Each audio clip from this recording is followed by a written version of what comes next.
Hey everyone, James Lynch here. This is Early Look, the show where we take a look at an upcoming notable fight. And on today's edition, we're going to be looking at the July 2nd UFC 276 bantamweight fight on the main card, on the pay-per-view. Sean O'Malley, Pedro Munhoz, really exciting matchup coming up here. But before I get into previewing this card and giving you my pick, make sure you hit that like button, hit the subscribe button if you haven't already, and hit that notification bell because I'm putting content on here every single day. So you don't want to miss anything. If I'm putting stuff on here, the notification bell will let you know when new content is posted. And also make sure you leave a comment at the end of the video. Do you agree, disagree with my assessment of this fight? Would love to hear from you. And also if there's any other fights you want me to preview that are coming up, let me know in the comments there too. Okay, let's get into it. UFC 276, gonna be lucky enough to go and cover this one live. I already got my credentials.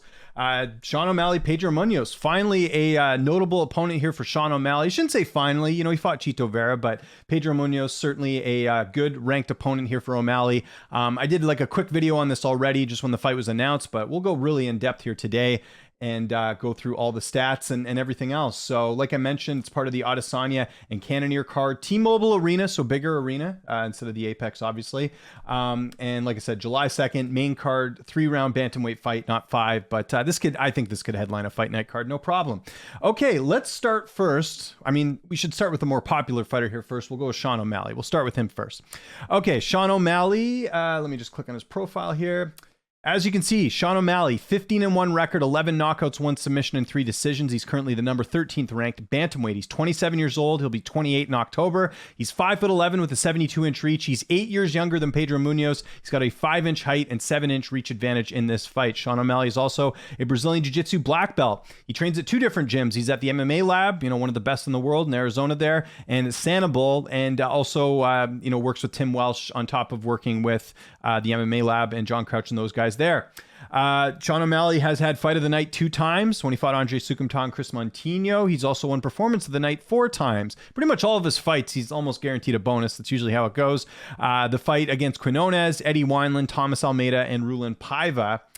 Those were all performance of the night, so he's gotten a little bit of extra cash there. Now, Sean O'Malley made his amateur debut all the way back in March of 2013. He went 9-2 as an amateur there. It's actually interesting. He did lose 2 fights as an amateur. I don't know if a lot of people know that. I made his MMA debut in March of 2015 and made his UFC debut in December of 2017. Of course, he won on Contender Series in highlight reel fashion. It's one of the most memorable Contender Series moments in the history of the show. And then he ended up fighting on the Ultimate Fighter 26 finale. So it's actually interesting that, it was that long ago that he had the UFC debut. It's December of 2017. It's been a few years now.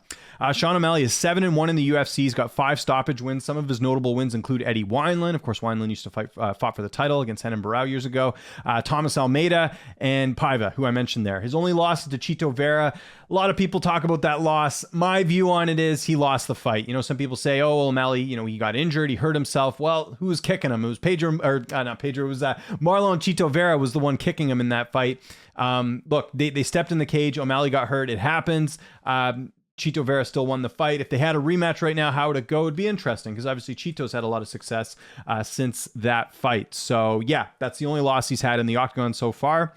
He's had a few layoffs here. I actually forgot about this, that O'Malley actually got flagged by USADA a few years ago. So we'll get into that. That was he's supposed to fight Quinones, as you can see here, back in October of 2018, but he was flagged for a potential USADA violation. Then he was flagged again. He was actually supposed to fight Chito Vera at UFC 239. He was flagged again for a USADA issue.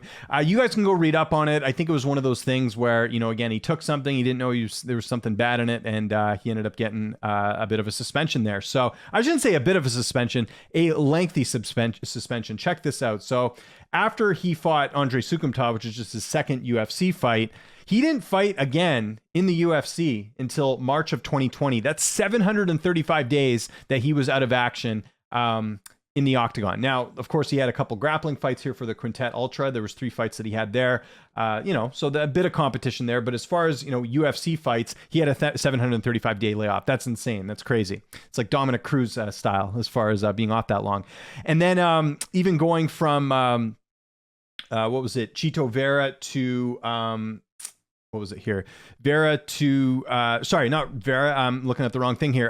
Going from Paiva to Munhoz in this fight, it's actually gonna be a 203-day layoff. So I know they, from what I understand, and I did have a chance to speak to Pedro before this fight. You can find the interview on my UFC interviews playlist. But as far as I know, O'Malley always wanted to fight Munhoz, and Munhoz was injured, so they couldn't do the fight right away. So that's why the fight's in July. So again, I don't think it's an issue of O'Malley, not being able to fight. I think it's just they wanted this fight, and so that's why it's a bit of a delay there. But again, 203 days from the Paiva fight to Pedro Munhoz. I already talked about the USADA stuff. He's never had any major injuries other than obviously injuring his foot in the Vera fight. But he hasn't had any injuries that's like canceled the fight. And obviously, other than the 2 decisions wins he had early in his UFC career, Sean O'Malley's never had any controversial decisions because he just doesn't go to the judges' scorecards that much. So that's pretty much it for Sean O'Malley, one of the most popular fighters in the UFC, aside from, for a variety of reasons, aside from the fact that he's super entertaining. He's just a smart businessman. He's really captivated a younger audience. Of course, he's got that great podcast with Tim that I mentioned. He's got a Patreon. He's a really smart business guy. Say what you want about O'Malley. I think he's a great fighter, and I think he's a great businessman, and I think a lot of fighters can learn from what O'Malley's doing too, just as a side note, because I know O'Malley gets a lot of hate. So that's my thoughts on Sean O'Malley. Now, before we get to the rest of today's breakdown, I gotta mention my sponsor, Skillshare. Skillshare is an amazing online resource where experts in the digital media field have tutorials and courses on how you can learn specific things. I recently took the John Bartlett After Effects course. This talking about how to give like a VHS look. I'm all about retro stuff, so this was really cool to learn. I can use this for my intros, my outros. I mean, look how nice this is. And it's got timestamps, so you can jump to specific parts, and they go through step by step how to learn specific things in the digital media field. And it's not just editing and video. They have stuff for social media. They have Instagram, TikTok courses, Twitter. And right now, the first 1,000 people that click on the link in the description of this video will get a 1-month free trial of Skillshare. And then after that, it's a really cheap rate for a monthly membership after that, and really is a great way to excel in the digital media field, learning a variety of different tools and resources that they have on the website. So don't take my word for it. Go check it out now, Skillshare.com, and make sure you use the link in the description. Okay, let's talk about Pedro Munhoz, the young Punisher. And like I mentioned there, I do have an interview with Pedro already done in the bank. I think it was one of the first guys to talk to him when this fight was announced. So you can check that out, get some insight into Pedro's camp leading into this fight. Pedro Munhoz, 19-7 with 1 no contest. He's got 5 knockouts, 8 submission wins, and 6 decisions. He's the number 10 ranked bantamweight in the division. Munhoz is 35 years old. He's going to be 36 in September. He's 5'6" with a 65-inch reach. I don't know if I mentioned this with O'Malley, but O'Malley is 8 years younger. He's going to have a 5-inch height and 7-inch reach advantage. Forgot to mention that. So Munhoz is going to be a little bit undersized here, and he's 8 years older than Sean O'Malley.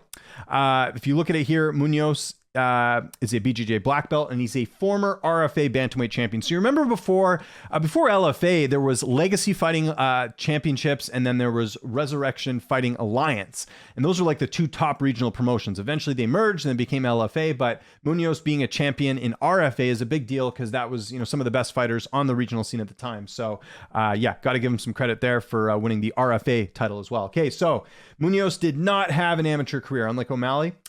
He made his pro debut in 2009. He made his UFC debut in February of 2014. So just about a year and a month before Sean O'Malley actually made his professional MMA debut, you've got Munhoz making his UFC debut. So again, a little bit of a gap in experience there as far as them both fighting. Munhoz doesn't actually have a great UFC record, but a little bit of context I'll explain in a second here. He's got a 9-7 UFC record with 1 no contest. He's got 6 stoppage wins, 3 knockouts, and 3 submissions. A couple decisions in between there, but yeah, that's the record he has. Some notable wins for Munhoz, I think, are very, you got to talk about the level of opposition that he's fought. He's fought a lot of tough guys in the weight class. Let's start first with Justin Scoggins. I know that's not a familiar name to most of you, but at the time, Justin Scoggins was considered an up-and-comer in the flyweight division, had some weight issues, but still, he was a hot prospect at the time. He's 11-2. Munhoz went out there and finished him in the second round. That was a big win at the time. Rob Font. That's a good win. In fact, Pedro Munhoz is the only fighter in the UFC to stop Rob Font. In fact, he's the only fighter, I think, period, to defeat Rob Font by stoppage. Actually, I might double check that, but the UFC for sure, he's the only guy to finish him. I know Rob's been close to getting finished, like we saw in the Chito Vera fight in his last one, but still, to go out there and submit him in the first round, very good win on the resume there for Pedro Munhoz. Brett Johns, that was a good win too, 15-1 at the time. Brett Johns, another really highly touted prospect. He beat him. Cody Garbrandt, Garbrandt was supposed to get a bounce back fight right after losing those TJ Dillashaw matchups. Munhoz went out there, went toe-to-toe with him. I mean, Munhoz is more of a submission guy. Goes out there and he knocks out Garbrandt. Another big win there. Garbrandt, the former bantamweight champion. And then he lost to Jimmy Rivera early in his career, but he was able to avenge that loss last February, getting a decision win over Rivera. So that was a good win too, because Rivera was ranked at the time. I know he's not with the UFC anymore, but still very good performance there from Pedro Munhoz. Some of his notable losses include Rafael Assunção, which was in his debut. I think if they rematch now, Munhoz probably gets the win there. I mentioned the Rivera loss. John Dodson, he lost to him. Lost to Aljamain Sterling, who's currently the champ. They had a great fight in Chicago. I was actually at that card live.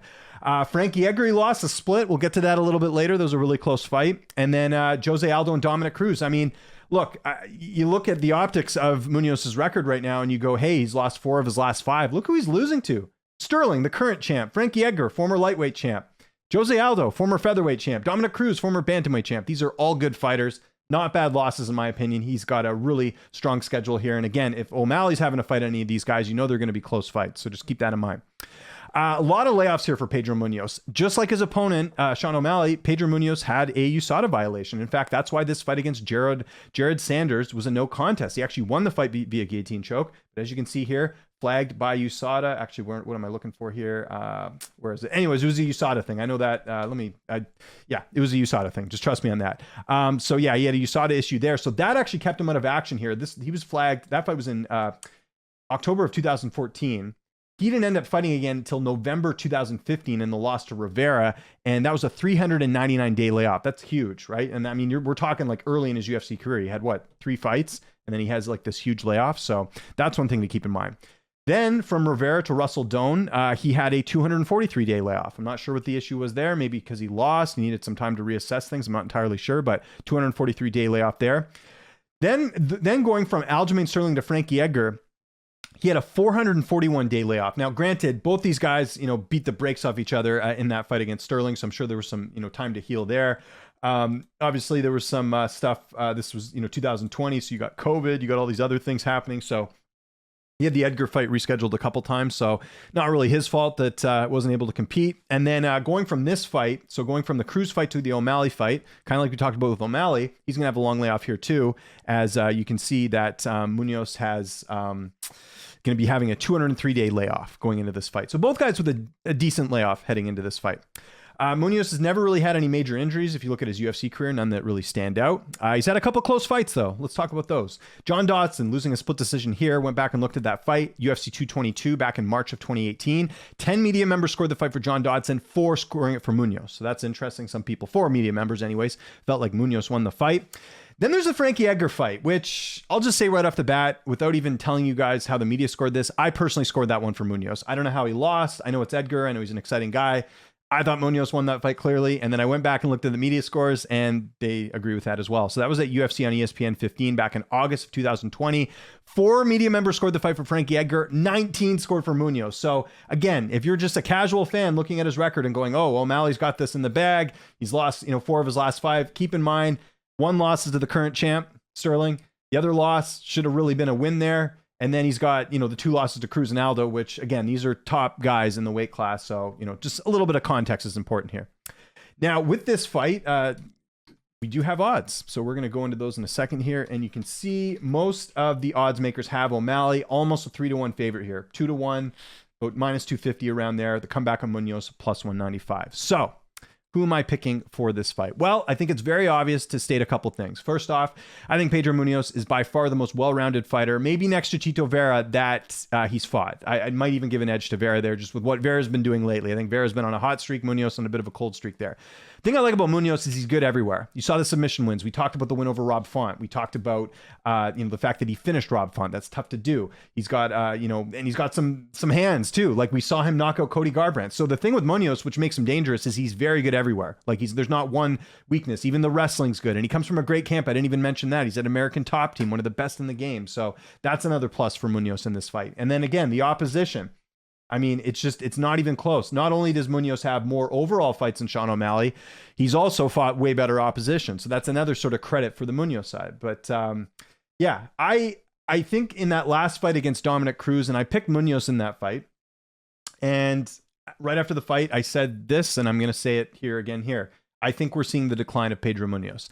I think the old Pedro Munhoz, the Munhoz maybe that's a few years younger, I think he finishes Dominic Cruz. If you remember, he knocked Cruz down in that first round. Wasn't able to capitalize. Cruz came back, had a great game plan, ended up winning that fight. Losing to Aldo's not a big deal because I think Aldo's right there. I think Aldo could potentially beat the bantamweight champion Aljamain Sterling. I think he's still that good. So I don't necessarily fault him for losing that fight.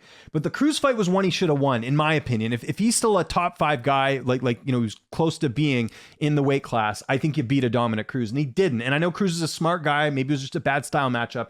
But still, that kind of looked like there's a bit of a decline there because he looked a little bit slow in those later rounds, and you can't be slow against Sean O'Malley. Let's also add in the fact that O'Malley's going to have a height and reach advantage in this fight. Like I mentioned, he's 8 years younger. We haven't even seen the finished product of Sean O'Malley. And what it really comes down to for me is the speed, the knockout power. Like this guy can do it really well. And just like Pedro, he's got good stand-up. He's got a good ground game, right? So there's a lot of things to like about Sean O'Malley in terms of what he brings to the table. Both guys have layoffs, so I don't, in their careers, so I don't think that's like a huge factor. Obviously, Munhoz has the edge in experience. And that win against Paiva was a very good win. I think that was a much better performance than the one against Chris Montinho, because Montinho was basically a punching bag in that fight. And yes, Montinho was not winning any of those rounds, but I don't think O'Malley looked that good early on, to be honest. And I know, again, maybe we're being a little overly critical here, but I didn't, Montinho's a borderline UFC caliber fighter. I mean, he just got knocked out quickly in his last fight. So I don't know what you're getting with Montinho. A lot of these wins that he has, that's the big knock on O'Malley. A lot of these guys are not good, like not top level UFC fighters. Terrion Ware, not in the UFC. Andre Sukumta, not in the UFC. Quinones, not in the UFC. Eddie Wineland is fighting Cody Stamann. If he loses, he's probably not in the UFC. Thomas Almeida, not in the UFC. Chris Montinho, like I said, actually Montinho, I believe, did get released there. Paiva is probably probably is his best win so far. Maybe that or Wineland.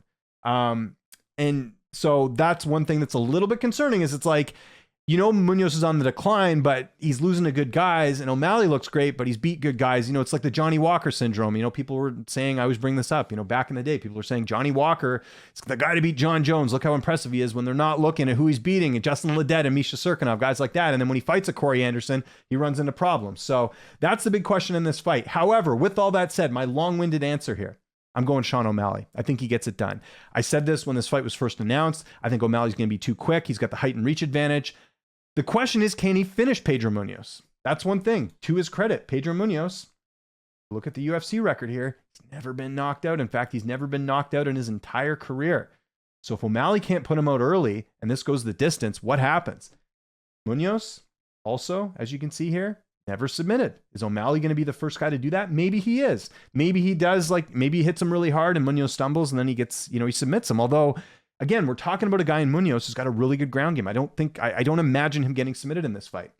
So my pick for this fight is Sean O'Malley by decision. I know that sounds crazy. I know it's been, since 2000 and... What was his last decision win? His last decision win was 2018, the fight against Sukumta.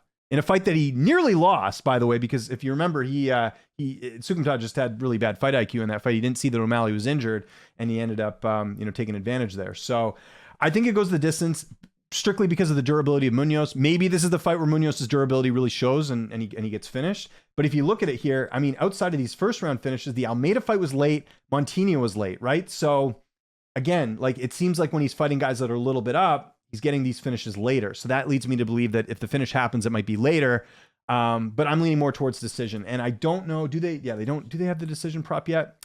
They do not. It's weird. They only have props for Munhoz so far. They don't have it for O'Malley, but I would be looking at the O'Malley by decision prop. Again, this is only 3 rounds. I could see O'Malley winning a decision, but a decisive decision, not one like the Frankie Edgar fight where, you're scratching your head as to how they scored that one. But I think O'Malley takes it. Again, faster, bigger, younger. I think O'Malley's coming into his prime. I think Munhoz, you know what you're getting with him. That's my pick. So I want to know what you guys think in the comment section below. Who do you think is going to win? I already know people are going to be upset, being like, what are you talking about? Munhoz is far better. I get it. Trust me, I get all that. My assessment, though, right now, I think Munhoz is on the decline. I like the guy a lot. I'd love to be proven wrong here, but I think that O'Malley right now is on the upswing, and I think Munhoz is on the downswing, and I think this was very strategic. Here's the other thing you got to remember, and this is my last point, and then we'll wrap things up here. The UFC has a commodity here in Sean O'Malley. He's been criticized, and the UFC's been criticized about the matchmaking, that he's been getting favorable matchmaking, right? I don't think that's a bad idea. When you have someone as popular as O'Malley, you don't want him fighting killers because it's not good for business if he's losing. It's the same thing that's happening right now with Paddy Pimblett, right? They're trying to do the same thing. They're trying to build him up and try and keep it going. And I think this was a very strategic move by the UFC. You've got a guy in Munhoz who, again, has lost some key fights. He's not a contender right now. He's on the downward side. And you've got a guy in O'Malley where this could be catching him at the perfect time. So that's another thing to keep in mind. Do you think the UFC wants Pedro Munhoz to win, or do they want O'Malley to win? They want O'Malley to win. Let's get real here. So I think that's another thing to add to the case of Sean O'Malley winning this fight.